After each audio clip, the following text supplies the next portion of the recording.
नमस्कार, मैं आकांक्षा सक्सेना। आशा करती हूँ आप लोग बहुत अच्छे होंगे। तो आज हम लोग बात करने वाले हैं अपने जीके क्लब में एक नए प्रदेश की, जिसका नाम है तमिलनाडु। हाँ जी, तमिलनाडु भारत के सदर्न मोस्ट पॉइंट को बनाने वाला एक प्रदेश है। ये एक ऐसा प्रदेश है जो केवल संभवताओं से ही नहीं भरा हुआ बल्कि सफलताओं का अपार स्रोत है। ये एक ऐसा प्रदेश है जो इंडियन जीडीपी को सेकंड नंबर पे कंट्रीब्यूट करता है। By the end of this video you would be forced to think कि ऐसा क्या है जो उसके पास नहीं है।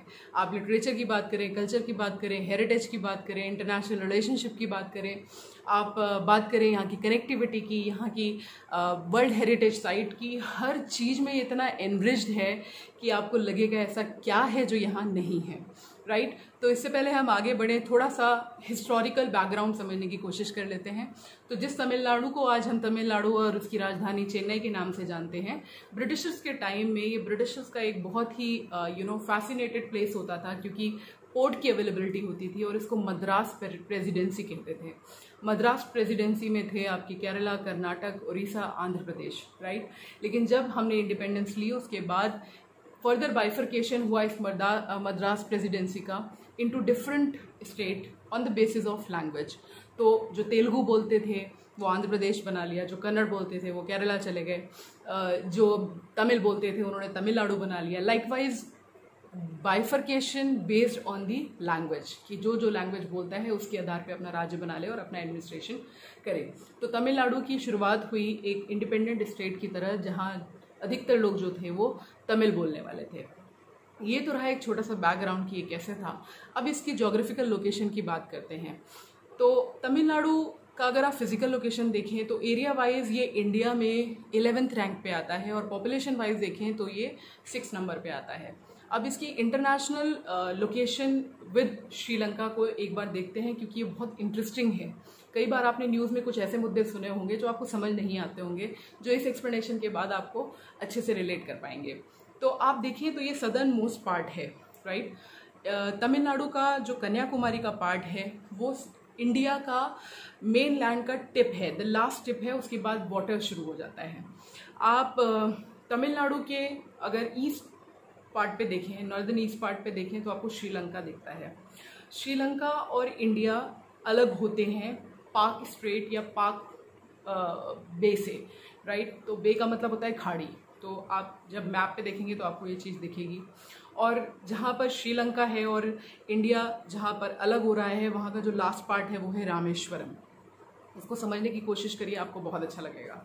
तो रामेश्वरम और आपका श्रीलंका के बीच में है पाक स्ट्रेट, पाक बे जिसको कहते हैं, और लेफ्ट हैंड पे आपको मिलेगा, मतलब जो सदर्न पार्ट पे आपको मिलेगा गल्फ ऑफ मन्नार, और आप नॉर्थ पॉइंट पे देखेंगे तो है बे ऑफ बंगाल। राइट तो आप इसको समझने की कोशिश करें। जो रामेश्वरम से श्रीलंका के लिए एक लाइमस्टोन का ब्रिज जाता है उसको कहते हैं राम सेतु। राइट या फिर इसको एडम्स ब्रिज भी कहते हैं। अब ब्रिटिशर्स के टाइम तक ये जो पाक स्ट्रेट था ये इंडिया और श्रीलंका दोनों के साथ शेयर किया जाता था, लेकिन जब इंडिपेंडेंस हमें मिली उसके बाद श्रीलंका ने इस पर अपना क्लेम करना चालू कर दिया। हमेशा श्रीलंका कहता था कि पाक स्ट्रेट उनका है, जबकि तमिलनाडु के लोगों को ये लगता था कि ये तमिल का है। तो ये एक डिस्प्यूटेड बे बना रहा। 1974 में during the time of emergency एक इंटरनेशनल अग्रीमेंट के थ्रू इसको श्रीलंका को दे दिया गया, लेकिन अभी तक भी फिशिंग राइट्स नहीं दिए गए थे। फिशिंग राइट्स का मतलब ये है कि जो साउथ ऑफ तमिलनाडु का प्लेस है वहाँ पर अधिकतर लोगों का रोजगार फिशिंग पे है। देखिए जहाँ पानी है वहाँ मछली है, और जहाँ मछली है वहाँ व्यापार है। राइट तो इंटरनेशनल पोर्ट है, वहाँ से सप्लाई भी अच्छी होती है। और श्रीलंका का जो नदर्न पार्ट है उसके लोगों का मेन व्यवसाय भी फिशरी है। और ये एक ऐसा जोन है, ये पाक स्ट्रेट एक ऐसा प्लेस है जहाँ फिशिंग की बहुत ज़्यादा पॉसिबिलिटी है। तो अगर इंडियंस वहाँ जाके फिशिंग करेंगे तो लॉस होता है श्रीलंकन्स का, और अगर श्रीलंका के लोग इधर आके फिशिंग करते हैं तो इंडियंस का। तो ये बहुत डिस्प्यूटेड टेरिटरी था। 1974 में ये उनको दे दिया गया, लेकिन फिशिंग राइट अभी भी इंडिया के पास रिजर्व थे, मतलब दोनों मिलके फिशिंग करते थे इंडिया और श्रीलंका। लेकिन फिर एक अकॉर्ड के थ्रू अगेन इन 1976 में फिशिंग राइट्स भी पूरी तरीके से दे दिए गए श्रीलंका को। तो अब ये पाक स्ट्रेट के ऑफ शोर पे एक छोटा सा आइलैंड है जिसको कहते हैं कच्चाटीवू। कच्चाटीवू एक डिस्प्यूटेड टेरिटरी है तमिलनाडु और श्रीलंका के बीच में। तमिलनाडु ये कहता है कि यहाँ के एक राजा थे जिनकी ये जगह थी, ये आइलैंड उनका था। तो आज के टाइम में वहाँ पर एक शहर है, I think it's Rama something is like Ramanand का था वो। तो उस प्लेस का ये ओनरशिप जो है वो तमिलनाडु की बनती है। जबकि श्रीलंका ये कहता है क्योंकि 1976 में पाक स्टेट के थ्रू हमारा डिवीज़न हुआ था और ये पाक स्टेट का ही पार्ट है, तो ये हमारा है। अब सोचिए ये डिस्प्यूट होता क्यों है, इसमें प्रॉब्लम कहाँ आती है। इंडिया और श्रीलंका के बीच में एक ऐसा बॉर्डर है जो पानी के अंदर है, राइट। एक होता है जोग्राफिकल, फिजिकली हम दो जोग्राफिकल एरियाज़ को बांट दें, एक दीवार खड़ी कर दें या चेन लगा दें या फिर किसी भी तरीके की फिजिकल बाउंड्री बना दें जिससे डिमार्केशन दिखता है। लेकिन पानी में डिमार्केशन दिखाना अपने आप में एक बड़ा चैलेंजिंग बात है। तो पानी में जो इंटरनेशनल मैरीटाइम लाइन बॉर्डर है वो इंडिया और श्रीलंका के बीच में है। अब जब फिशिंग करने के लिए तमिलनाडु से लोग फिशिंग के लिए जाते हैं तो वहाँ तो वो मैरीटाइम लाइन का ध्यान नहीं रख पाते। सेम गोज विद श्रीलंका के नदर्न पार्ट के लोग जो फिशिंग के लिए आते हैं। तो जो पाक स्ट्रेट जो है, जो पाक बे है जहाँ से ये इंटरनेशनल मैरीटाइम इंटरनेशनल बॉर्डर बनाया गया है, तो वो फिशिंग करते करते इंडिया में जाते हैं और ये फिशिंग करते करते श्रीलंका में चले जाते हैं। तो यहाँ की नेवी उनको बाहर का इंटरनेशनल एक्सकर्शन समझ के इधर डिटेन कर लेती है और यहाँ के जो फिशरमैन होते हैं उनको वहाँ डिटेन कर लिया जाता है। आई होप आप समझ रहे हैं। तो ये बॉर्डर क्रॉसिंग की तरह लिया जाता है, ना कि फिशिंग एक पर्पस की तरह लिया जाता है। तो हमेशा कई बार हमारे फिशरमैन को वहाँ रख के थोड़ा सा ह्यूमन राइट्स का वायलेशन होता है और कई बार वो यहाँ आते हैं तो वो ह्यूमन राइट्स की वायलेशन की बात करते हैं।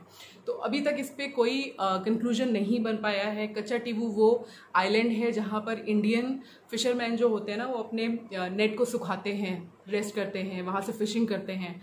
तो अब श्रीलंका कहता है कि ये पार्ट हमारा है, ये आप नहीं ले सकते। तो ये एक डिस्प्यूटेड टेरिटरी है कच्चा टीबू इन पाक स्टेट, ऑफ शोर पाक स्टेट, और अभी तक इस पर कोई कंसेंसस है नहीं। क्योंकि 1974 में और 76 में जो दो अकॉर्ड हुए श्रीलंका के साथ, उसमें किसी की मशवरा नहीं ली। तो कई बार तमिलनाडु की जो गवर्नमेंट है और जो लोग हैं वो इस पे PIL भी डाल चुके हैं कि ये लॉजिकली और लीगली दिया ही नहीं जा सकता, राइट। तो it is still in process. लेकिन इन दोनों में जो सबसे बड़ा नुकसान होता है वो होता है फिशरमैन का, क्योंकि उनके लिए प्राइमरी सोर्स ऑफ इनकम है फिशिंग। और वो इंडिया से फिशिंग करते करते कब श्रीलंका पहुंच जाते हैं उनको समझ नहीं आता, और श्रीलंका वाले कब फिशिंग करते करते इंडिया आ जाते हैं उनको पता नहीं चलता, और कब वो इंटरनेशनल बॉर्डर क्रॉस कर जाते हैं उनको पता ही नहीं चलता, राइट। तो कई बार ह्यूमन राइट्स की वायलेशन पे केसेस होते हैं, इंडिया उन पर करता है और श्रीलंका हम पर करता है, राइट। तो अभी एक जॉइंट वर्किंग ग्रुप बना है जो हमारी कुछ मिनिस्ट्री और उनके कुछ मिनिस्ट्री को मिलाकर बना है, ताकि हमें कॉमन कंसेंसस पे आ पाएँ जिससे ये डिस्प्यूट ख़त्म किया जा सके। लेकिन फ़िलहाल अभी इस पर कोई रिजल्ट नहीं है। तो आई होप दिस इज़ क्लियर कि किस तरह से इंडिया श्रीलंका के साथ एक बॉर्डर शेयर करता है, कच्चा टीबू और पाक स्टेट पे कौन से इश्यूज़ हैं जो दोनों कंट्रीज़ के बीच में टेंशन क्रिएट करते हैं। ये डिस्प्यूटेड एरिया है। इसके अलावा आप देखें इंडियन ओशन नीचे है, बे ऑफ बंगाल ऊपर है। तो ये पूरी तरीके से एक ऐसा स्टेट है जो पानी को से घिरा हुआ है इन terms of international border sharing. अब बात करते हैं कि क्यों तमिलनाडु एक इनक्रेडिबल स्टेट है और कैसे ये इनक्रेडिबल इंडिया को कंट्रीब्यूट करता है। तो मैं आपको बता दूं, तमिल भाषा जो तमिलनाडु की मेन लैंग्वेज है वो वर्ल्ड की the longest and the oldest surviving language है। इससे पहले लैटिन हुआ करती थी, लेकिन लैटिन बहुत सर्वाइवल लैंग्वेज नहीं है, people don't use it, right. And Tamil is the most longest and the oldest surviving language. तो ये इसलिए इसके लिए जानी जाती है। अब यहाँ की लिटरेसी रेट की अगर आप बात करें तो तमिलनाडु का जो लिटरेसी रेट है which is 80.3%, 80.3% minded, which is more than the Nations average literacy rate जो कि है 74.04%। तो एक स्टेट का जो लिटरेसी रेट है वो पूरे देश के लिटरेसी रेट से ऊपर है। तो आज जहाँ एजुकेशन है वहाँ एम्पावरमेंट है, जहाँ एम्पावरमेंट है वहाँ इकोनॉमी है, और जहाँ इकोनॉमी है वहाँ सब कुछ अच्छा अच्छा है, राइट। अब बात करते हैं यहाँ के कस्टम, ट्रेडिशन और कल्चर की। तो भरतनाट्यम आपने सुना होगा, यहाँ का क्लासिकल डांस है जो वर्ल्ड रिनाउंड है। लिटरेचर की बात करें तो संगम लिटरेचर वर्ल्ड रिनाउंड है। स्वामीनाथन जो ग्रीन रेवोल्यूशन के फादर कहे जाते हैं वो तमिल से ही बिलोंग करते हैं। इंडियन बैंकिंग सिस्टम का पूरा कंट्रीब्यूशन तमिलियंस को जाता है, क्योंकि जो क्रेडिट और डेबिट और किस तरह से फाइनेंशियल सर्विसेज को इंक्लूड किया जाए, किस तरह से इसको इजी बनाया जाए, किस तरह से direct way of financial transaction हो, ये तमिल्स ने ही इंट्रोड्यूस किया राइट फ्रॉम 1903। और Indian bank, Indian overseas bank और insurance services all from Chennai and Tamil Nadu only, right. अगर आप इसकी डाइवर्सिटी की बात करें तो डाइवर्सिटी केवल कल्चर में ही नहीं होती है, बल्कि वहाँ का खाना पीना, वहाँ का biodiversity in terms of the geographical biodiversity, in terms of the spatial biodiversity it contains. तो I would like to talk about it. First of all इसका रिलीजियस कंट्रीब्यूशन देखते हैं तो तमिलनाडु में टोटल 30,000 टेम्पल्स हैं, और उन 30,000 टेम्पल्स में से कुछ टेम्पल ऐसे हैं जो 1400 साल पुराने हैं, राइट। इंडिया में टोटल 38 वर्ल्ड हेरिटेज साइट्स हैं यूनेस्को की, जिसमें से 6 आपको यहाँ मिलती हैं, और उन 6 में 3 हैं मंदिर, right, religious places. Meenakshi Madurai temple यहाँ का फेमस है, आइकॉनिक है, पूरे वर्ल्ड रेनाउंड है, राइट। यहीं पर 4 धाम में से एक धाम पाया जाता है which is Rameswaram. So after Dwarka, Puri and Amarnath, the 4th you will get in Tamil Nadu only, right. तो यहाँ पर जो ग्रेनाइट का बना हुआ सिंगल स्टोन का 80 टन्स ऑफ ग्रेनाइट स्टोन का जो टेम्पल बना हुआ है Siddheshwar temple, it is right here in Tamil Nadu only, right. तो आप बात करें कि इसका कल्चरल डाइवर्सिटी ये रहा, डांस मैंने आपको बताया, लिटरेचर मैंने आपको बताया। बात करते हैं इसकी बायोडाइवर्सिटी की, नेचुरल कन्फिग्रेशन की, और किस तरह से ये नेचुरल ब्यूटी को कंट्रीब्यूट करता है। तो आपको बताऊं मैं, यहाँ पर 3 बायोस्फीयर हैं, 5 नेशनल नेशनल पार्क्स हैं, 15 वाइल्ड लाइफ सेंचुरीज़ हैं, 15 बर्ड सेंचुरीज़ हैं, कुछ 181 लेक्स हैं यहाँ पर, 116 वाटर रिजर्वॉयर्स, डैम और रिजर्वॉयर्स की फॉर्म में हैं, राइट। देखिए कितना रिच हेरिटेज कल्चर है यहाँ का। और आप अगर बात करें, आपको यहाँ पर एलिफेंट टाइगर्स रिजर्व मिलेंगे, 4 टाइगर रिजर्व हैं यहाँ पर। तो आप हिल्स की बात करें तो Nilgiri hills is right there. तो जो मैंने आपको बताया कि यूनेस्को की 6 साइट्स हैं, 6 में से 3 टेम्पल हैं। एक नीलगिरी का रेलवे स्टेशन है जो आपने चेन्नई एक्सप्रेस में भी देखा होगा, एक है मॉन्यूमेंट्स का ग्रुप महाबलीपुरम में, और लास्ट है आपका 6ठे नंबर का जो है वो है वेस्टर्न घाट, जिसे सह्याद्री हिल्स भी कहते हैं। तो आप देखिए एक परफेक्ट कॉम्बिनेशन है जहाँ पर नेचुरल ब्यूटी है, जानवर हैं, है ना, स्पीशीज़ हैं, बर्ड सेंचुरीज़ हैं, बायोस्फीयर्स हैं और लेक्स हैं। इतना एनरिच्ड कल्चर है इन terms of everything, right. You have everything in one place. That is how it is going to contribute to the incredible India. आगे बात करते हैं इसकी कनेक्टिविटी की। Excellent connectivity, the only place in in our country wherein you will have 4 international airport, right? 4 international airport जो आपको केवल और केवल तमिलनाडु में मिलेंगे। यहाँ जो ट्रेडिंग का जो मैंने आपको बताया कि ये ब्रिटिशर्स के टाइम से बहुत प्रोमिनेंट प्लेस रहा है टू ट्रेड, क्योंकि सी रूट बहुत अच्छे से कनेक्ट होता है। एयरपोर्ट का मैंने आपको बताया 4 एयरपोर्ट हैं। यहाँ का जो बस टर्मिनल है वो एशिया का द लार्जेस्ट बस टर्मिनल है, माइंड इट, राइट।